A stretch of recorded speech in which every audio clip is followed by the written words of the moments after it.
fakna thil ti theina kan chan ho nge na tura Ramhlun Venglai Presbyterian ka ushan tending di lipa kan lo thirlok fakzai program chu tun huna hian kan ti hlo thling thei don ta a min veng tu le min shwai tu leile van le achung omzong zong siam tu lalpa chu fakinom ro se van kan thlenga rong bol na chol ve to lo tur chu fakzai hi ani a leyami ten van mi te ti dan kan shiat ve thei bible kan mu chu athiang lime ti in chun le zan chol lovin an fakto a chu nun chu temlok turin tun huna hian lalpa kan pathian fakphu em hi kan thiam na le thei na zong song hlanin kan fak ho don ani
thiên to thiang him lo ngai thang o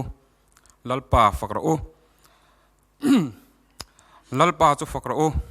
pathian chu hmun thiang hlema chuan fakula athil ti thena boruak zau taka khian ama chu fakra o athil ti ro pui takte awangin ama chu fakula aro puina sat em awangin ama chu fakra o totorod rin ama chu fakula per khuang le tingtangin ama chu fakra o khuang te le lamin ama chu fakula tingtang che sang le pheng longin ama chu fakra o darben thekri thumin ama chu fakula darben thekri fiak min ama chu fakra o engkim to thei to phot chuan lalpa chu fakra se lalpa chu fakra o fakna hian thilati thaya pola le sila chu zanlaya tanina pathian nen an trong traya pathian fakin an zaya chuan lira lo nging ta a tanin lungphum zong zong te chu soi ngi ni lo oma an kolbun te po phel alo ni ta ani pathian kan fakhian ama lomna kan siam ani lova thil ti theina om zok ani thin lung taka pathian faktu ten lomna le thamuan na an chang thina chu nun hlok na chu an char to thina wangin pathian fak an bang thei thin lo ani pathian kan fak thina ne na chulal pa ta ni tin he na kan puang thina ama ro chu ne a kan om le thina chan chu pathian thin lung taka kan fak tok thin lo wang ani thin lung taka ama faka choi moya chumia thil ti theina le mal somna dong tur chuan in bot sayang u pathian kan zatan mal min som sakro se pathian mai ro tong tang u mal somna tam taka min vura chatuan nun na kan nei theina tura fa paiso krista min peka wangin lalpa lom thugan rila che nangma nei tu ten ni mal somna an chara an fakning thai thin lo che ani tununa hian nangma naya nangma thin lung taka fak che kan du'a nangi minom puyang che nangma kan fak theina min dal tu zong zong min la kian sakla nangma kan nei theina turatan itharau thiang himin min lu khatang che tin kan le o ka te kan bungrua zong zong te hi iro puina min man sakang che kan hun zong zong min nei sakang che isu krista mingin chu kan dila che lawata oma mindin tu engkim siam tu le engkim nei tu kan lalpa pathian aya ro pui hi tunge omang le faklak avan ni tak em engma thil chia siam lo a thil siam zong zong a en pon tha ati em ema chung zinga kan tel hi avan ro pui em thil siam mai ni lawin fa avwa kan lan ni le ngala engma thil chia hi asiam lo tak tak ke ma ni na kan ti dik lo ve ngoi poi ne na kan han kun chuanin kainin van toina kan ruat te poi amangai na lo tilang thei zela chuba ka kan lo ti chiat to le amoi lo te po hi kan that na turin eng kimin min lo tho sak le thina chu tiang ang khopa pathian ro pui mangai ina akhat mangai ina top thei lo pathian kan nei hi avan ro pui em fakle choi moi na zong zong hi aphu ani fakze lang o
zong zong te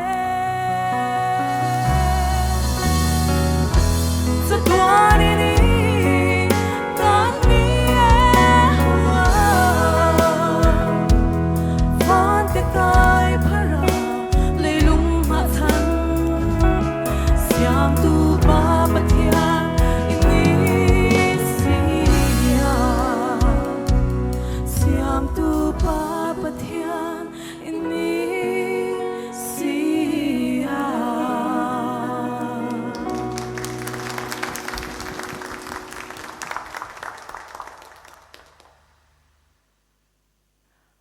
rом bung som pani chang som pani na chuan beise na konga chuan lom ula shom twar na konga chuan chel ula chongchai konga chuan chongchai fan ula ti kan mua chongchai na hi pathian kan polna ani a pathian chu atakin muthelo maila kan ne na umrenga min kalsan ngai lova kan bula hian umreng chinani ama kan nei chuan ani pon lo nei ve china kan nuna hianin limna tam takte lomna tam takte kan tong fo china chuti rwal chuanin lungai na te mang an na te kan tok ve fo chin bokani chung hun alo thlen chuan ti tak zeta pathian ne na kan chong chai chuan he kho velina apek theilo thamwan na mak tak mai min pe chin ani pathian hi arin om ema chongchai na chang chin tu pathian ani a kan nuna har satna alo then po a kan beidonga kan mang an ngoi pon anena kan tluk lu chuan ani chuan min nar ngai lova natna kan nei te ani chuan anen panila kan lungai ani chuan anen panila kan lima kan lom ani pon anen hi pan zelang o ani chuan min ti thon ngai don lovani chongchai na hi alu ema kan nun ati thamwanga ati ha dama chakna min pea he khovela chuan kan fam kim don lova fam kim na mun chu van rama chau kan chang dona chuwang chuan eng po kan chunga lo theng sela I thuang zelin ka chunga theng ro se tia kan nun kan hlana bang lova chongchaya alam pandeu teu turin in buatsaih zelang u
trái hun lu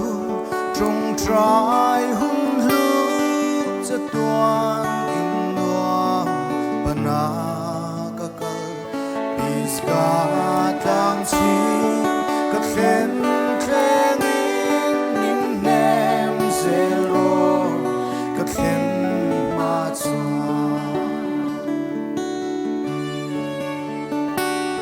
lấy tác sa hi các con sana lo man xoay ngai lâu chẳng tu đi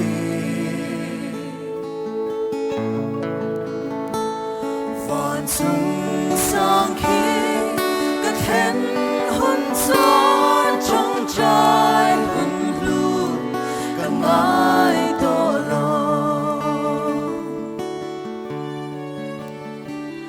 vạn chúng sang khi các hen hôn gió trong trái hôn lu các ngài tổ lo.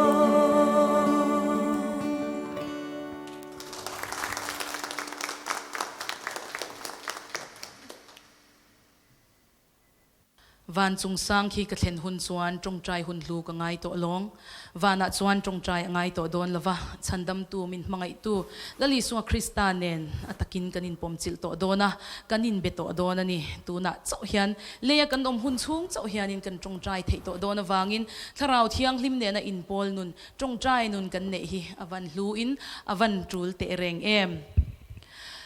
tuihal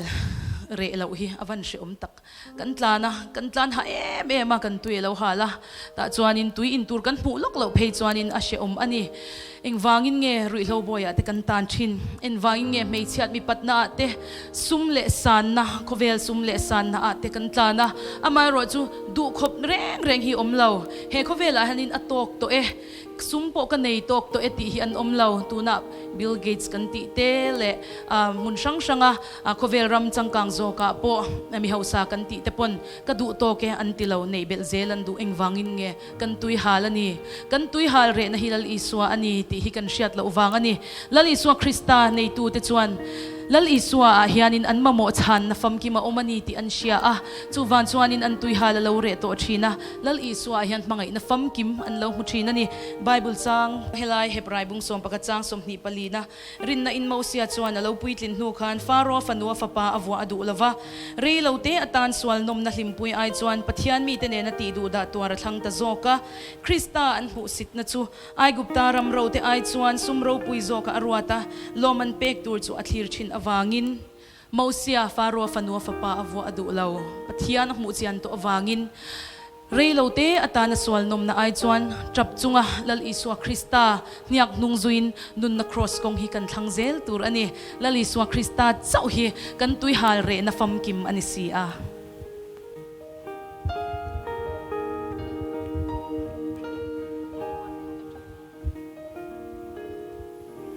Oh hallelujah kamuta ka tha tui hal re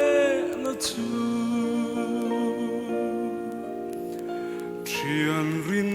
om iswa ka nei ta athisen in min leita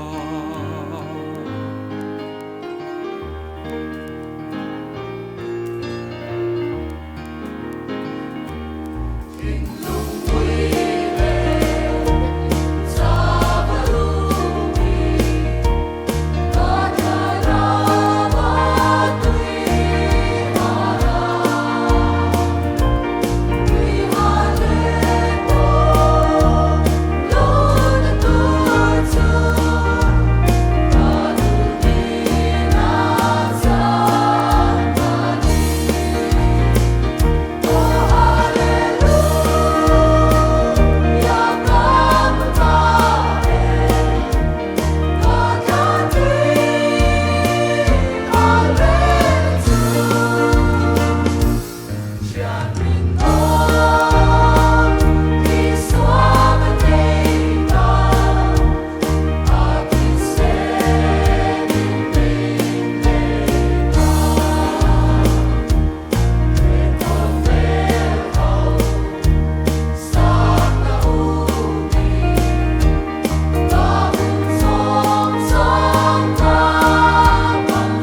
Kia iro puisia an lanti leilung le tui fin ria tita ani kovel fin na yang nyal tri ma se karin na chu ang hing ve tin ngai lo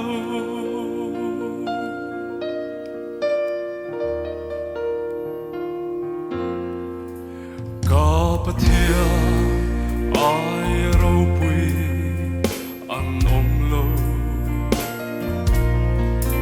ka pathia ai thil ti the an om lo le fana la om chun ani eng kim siama eng kim nei tu ani amma faki kasai zera karin atwa sen lu min be kalani kanun shoi tu le ven tu anu ka shia ka thin lung ma anu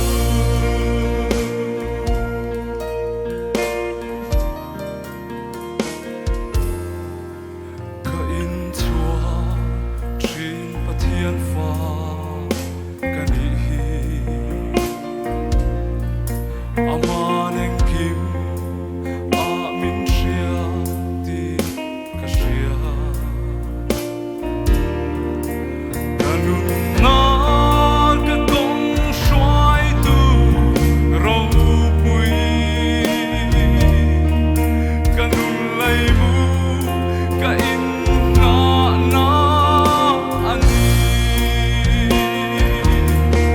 Pathian faki kasai zela karin atwa ati sen lu min be kalani kanun shwai tu le ven tu anung ka shia ka thin lung na anu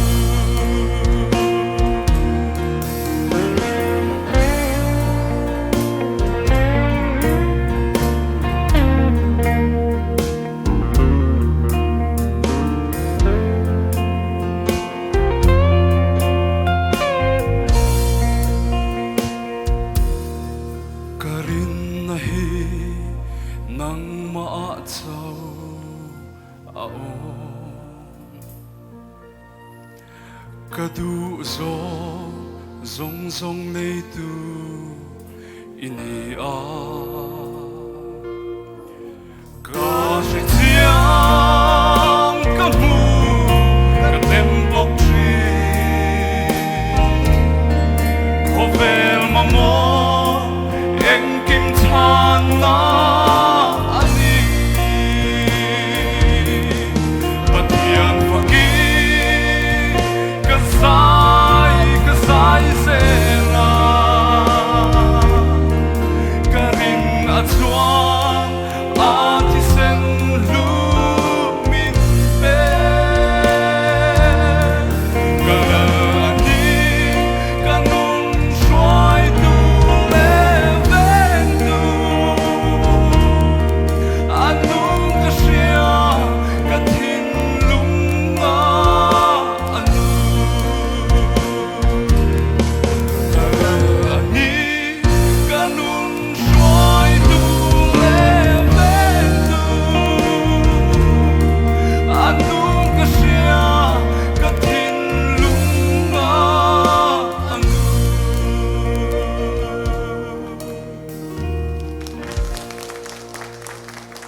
pathian fa kan ni hi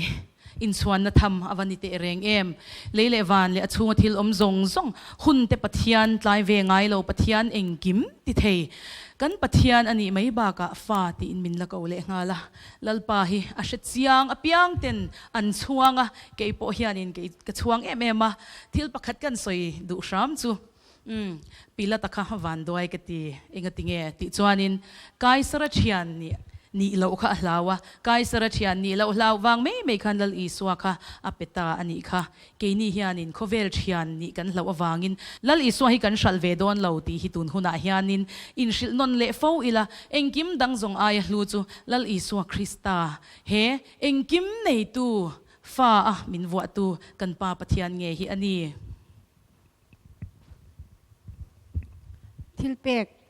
thilpek eng po lo dongila adong song tu tan hi chuan alom omin lu em thina ni nima sila he khovela thilpek kan don ti han ngai to chiang ta ila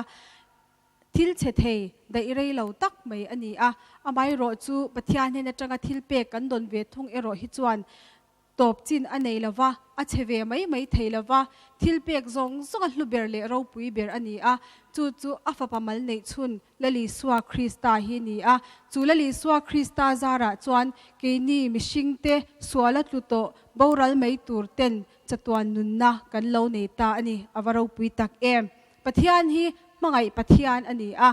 thlonin thil tam tak mishing te himin pe a mal som na chiar sen lawin min vur bok ani chung a thil thon pek le mal som na kan don zong te chu ngun takin ngai to chinila ngaya kan lo nei pal mai te kha thil la om tak ani a mita kan mu theite bega kan sia theite kuta thil kan ti theite kia kan kal theina te tin chu mai ba ka boruak a thlona kan hip zo zai te hi han ngai to le ta ila heng te hi pathianin a thil thon pek te ani awangin thil thon pe tu kan pathian hi kan faka kan choi moya lom thu kan shil mol hi aphu tak zetani pathian thil thon pek le mal som na kan don zong te hi ngai twa fowila pathian ro pui zia le mangai na anga zia hi kan mufia anga ti chuan khovela mi van nei ber le ni lo ber te zinga mi kan la ni don ani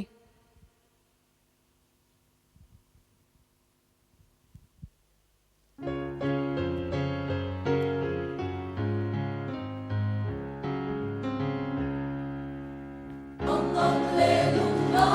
subscribe cho kênh Ghiền Mì Gõ để không bỏ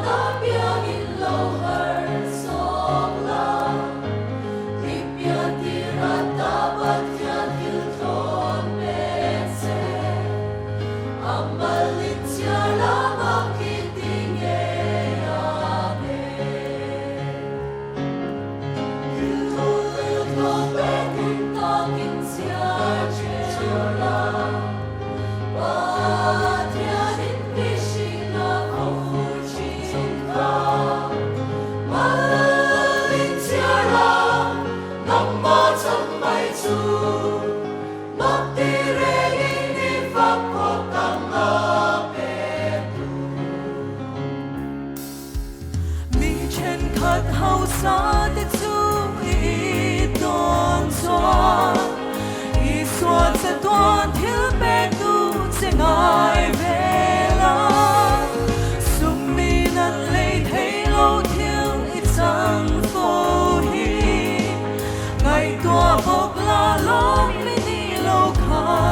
hianin eng kim chunga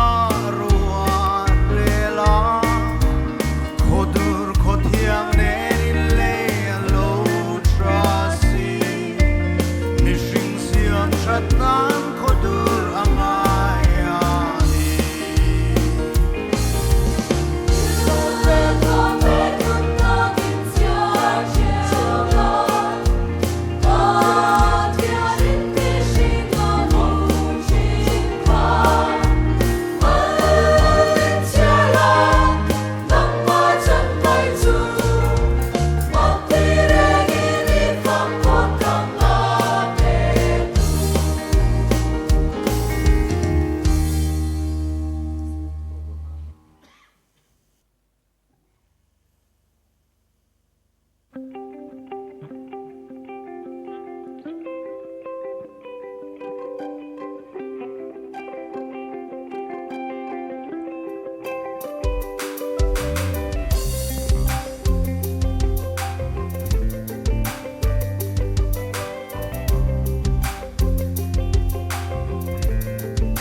na zong le kan thiam na le kan thei na zong hi hlan ma ila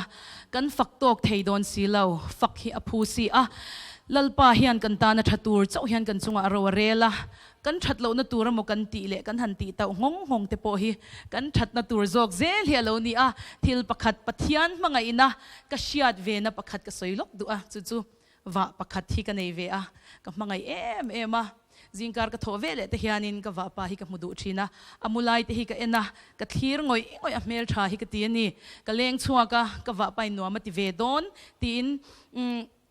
kor moi tak te po hi kan mitla ngal zela ka muddon pon ka wa pa mulo hianin muttui har ka ti ani amai ro chu ka wa pa hi adu ka pingai lo thung ani ashitlan laya tui khoi kher tum te hi nuwa mati boxia ma se ka phal lo a chan chu ka manga iwang ani kan in hi kong pui ana oma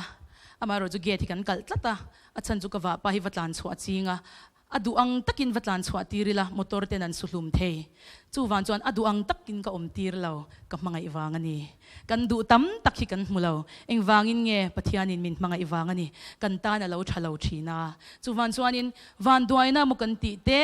kan lo thin rimalal pa tin kan dila amaro chu kan du angin chan na te lo om lo thin eng wangin nge kan ta na lo thakher lova min manga iwang alo ni ti hi ishe tharila chu wan chuan kan tong trai chan lo alo om awang te po hian tun huna hianin lalpa hi ifakang u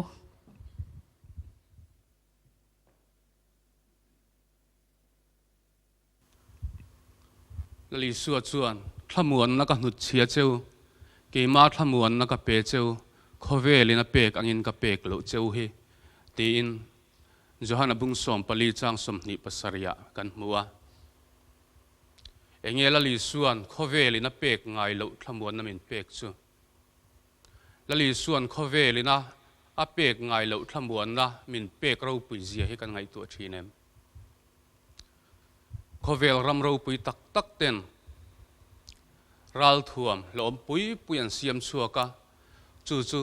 an ma ni anin thlamuan theina turin an siam ani amai ro chu chung suan thlamuan na tak apa theilo a aya tha aya chak zok a aya thil ti thei zok an dua chu tiang chuan an siam zela tin mi hringina kan hun man chhauna po ro sum le pai thil tam tak nein kan du zong thil zong po nei maila chung chuan thlamuan na tluan tling min pe theilo ani a chan chulali suwa krista lo chuan thlamuan na tak hi a om lova chu wang chuan thlamuan na fam kim nei tu lali suwa krista hi kan pan a trulani ani chuan he khovelina a pek thei thlamuan na hi chuan dam chung a dei don lo ti hria in thlamuan na re thei to lo thlamuan na fam kim pek min tiama chu thlamuan na fam kim chu tharau thiang lim min pek hi ani chu wangin voin ni a hian chu tharau thiang lim thlamuan tu kan chan theina tur chuan lali suwa lam hoila lali suwa hne na ikir leng u he khovel hian a hun to na zirin thlamuan tu le thlamuan na amamo thina chutiang bokin mi hring te pon thlamuan tu le thlamuan na kan mamo thina ni chung thlamuan na zong nei tu chulei suwa kristani ti hi tun huna hian i rethar leng u lalpan ka thu kan soite kan zatan mal min som sakro se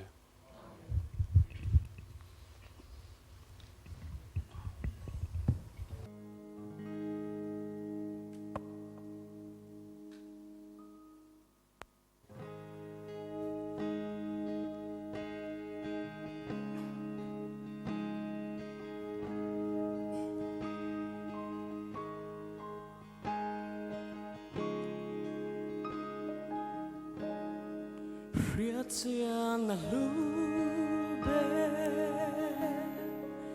isua kata vangun ro puite lok na tak chu pathianin min le chandam kani Karava pya thi sil phai chu hey hi ka thu le la lo ni chan dam tu fa ka tlai ni len hi hey hi ka thu le la lo ni chan dam tu fa ka tlai ni len hi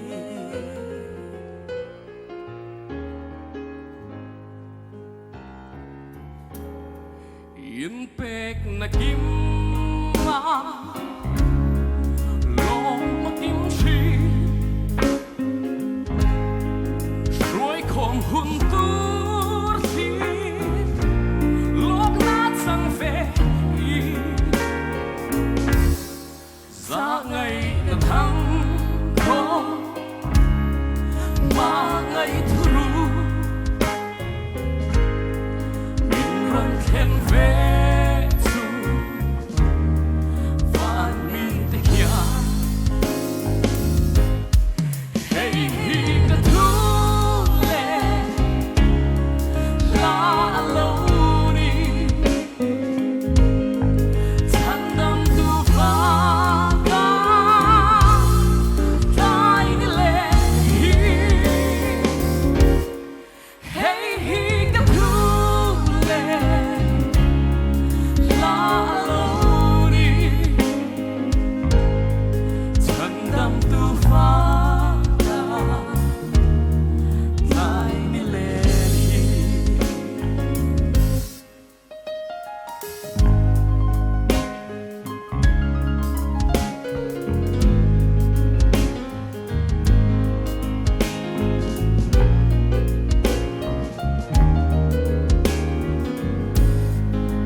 hei hi ka thu le la lo ni chandam tu faka tlai ni len hi chandam tu faka tlai ni len hi nuam ka ti ber ani a ti in phone tun lai hun ni ta se astera sa po hianin chamdam tu fakna lam hlir hian ni dona chuwan chuanin hetiang ang nun nei hi chuan har sat na le buai na hi an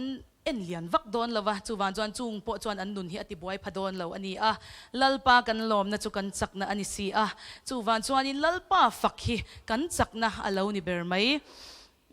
tun huna hianin lalpa kan fak zelanga ani aya fakphu pathian hi om silo bible po kan mu a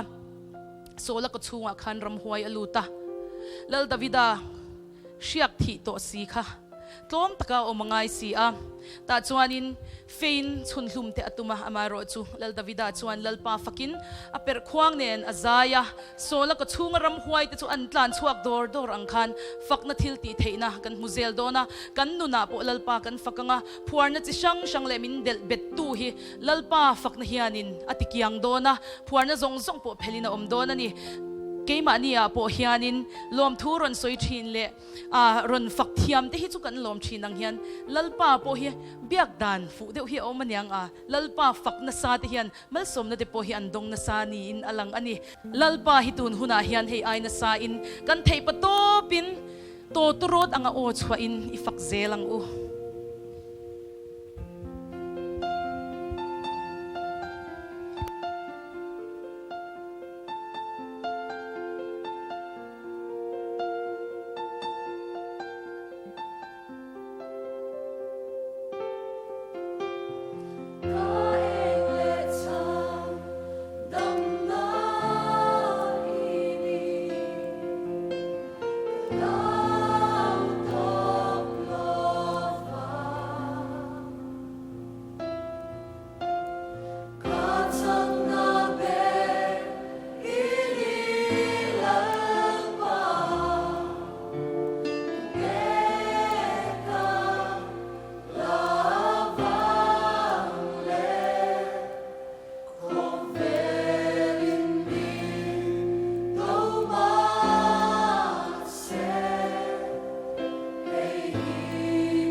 tunge kan ni miti tia min lo zo chuan Krista pathian fapa ti in ka changa che Simon Barzona i enga thole ti sa le thisani na sha tir che ani lo ka pawa na mi sha tir che ani ti a kha thu kha van ril te reng em mi ten lal iswa Krista hi pathian nung fapa ni lo ti in soima se ti sa le thisen hian he mishin na he mi fin na hian in eng tikong ma in a chui chuak don lova chuwa jon tharau thian mi na sha tir pathian nung ina a sha tir lo chuanin Krista hi pathian nung fapa ani ti hi apuang zo don lo a chanjukan pathian hi aro puya faklak pathian nung ani awangin he khovel thiam na le fin na hian a chui chuak zo don si lo chu wang chuanin approve na po hi soi chiam thei po ani lova Krista pathian nung fapa ani ti hi pathian tharau thiang hlim chau hian alo sha tir thei si wang ani kan hunte a chep a toya lalpa fakna hun nei zela kum khwa lalpa fakhi awanchak to te reng em chu ero vanun ani si a tun huna kan hun man ero hi chu kan temlok na chau ani si a tun huna hian Ramhlun Venglai Presbyterian ka ushan te hian kan thok thei awangin lalpa kan faka kan thiam na kan thei na zong in kan faka darben thekri thu mi te le rifiak mi te tingtrang chi sang ten lalpa kan ron fak ve a ama ero chu peng long te ero hi chu kan la tum thiam velo vain kha ero kha chu kan ron tel thei lova tho thei to phut kan nei ang heng nim hring tenen lalpa kan ron faka weinia hianin tun huna hian kha ba kha chu ti ngai na vak tan she to lo ni ti hi pathian hianin min shat pui po ka ringa van mi te hianin min ron tel pui nge po in ka ringa akham om lo viawa amai ro chu tun huna hun tha fakzai program min ti hlotin saktu pathian hne na lom thu om se lalpa chau ro pui ber ro se kan zawai ne lo ding ang u kan choi moi lo pua choi moi om kan fak lo pua fak na thil ti the na min petu mangai na wanga ama fak na hun tha min petu kan pathian chau chu choi moi rom sela pa le fa pa le tharau thiang lim